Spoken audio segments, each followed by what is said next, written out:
Setelah Rasulullah SAW dikembalikan oleh Halimah As-Sa'diyah ke Mekah, maka beliau SAW berada dalam pengasuhan sang ibu, Aminah binti Wahab, dan sang kakek, Syaibah bin Hashim atau Abdul Muttalib. Kemudian di saat usia beliau SAW masih 6 tahun, Aminah mengajak beliau dan seorang pelayan yang masih kecil bernama Ummu Aiman untuk pergi ke kota Madinah menziarahi makam Abdullah bin Abdul Muttalib yang tidak lain adalah ayah dari Rasulullah SAW. Kemudian di Madinah, Rasulullah bersama sang ibu dan Ummu Aiman menetap selama 1 bulan di desa Bani Najjar.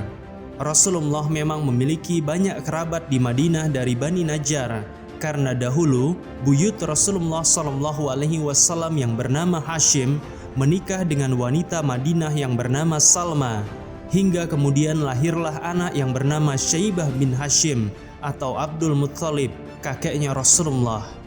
Maka orang-orang dari Bani Najjar itu banyak yang statusnya adalah paman Rasulullah dari jalur nenek buyut beliau.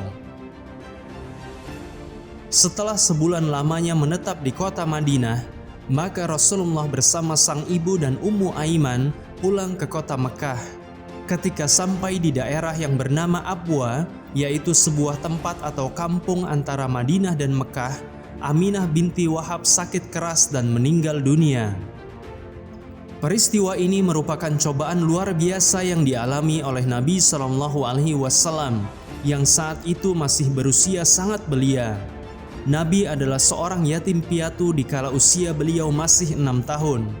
Dan saat itu, beliau menyaksikan sendiri bagaimana ibundanya menghadapi kematian yang sangat memilukan hati. Beliau SAW tidak berada di samping kerabatnya saat menghadapi ujian tersebut. Beliau hanya bersama Ummu Aiman, pembantu yang Allahu a'lam usianya mungkin setara dengan usia anak-anak di sekolah menengah atau sekolah dasar tingkat akhir. Tidak ada seorang pun paman, bibi, atau kakek beliau yang memberikan pelukan atau kalimat-kalimat yang menenangkan hati Rasulullah. Beliau seolah hanya seorang diri menghadapi ujian berat tersebut. Ummu Aiman, sang pelayan kecil ini, kemudian memutuskan untuk menggendong Rasulullah SAW dari Abwa ke Mekah yang jaraknya adalah 235 km. Ummu Aiman terus membersamai Rasulullah hingga sampai di kota Mekah. Melihat ujian baginda Nabi SAW yang berlipat ganda itu, maka benarlah sabda beliau bahwa orang yang paling berat ujiannya adalah para nabi, kemudian orang-orang solih, kemudian selanjutnya dan selanjutnya. Seorang hamba diuji berdasarkan agamanya.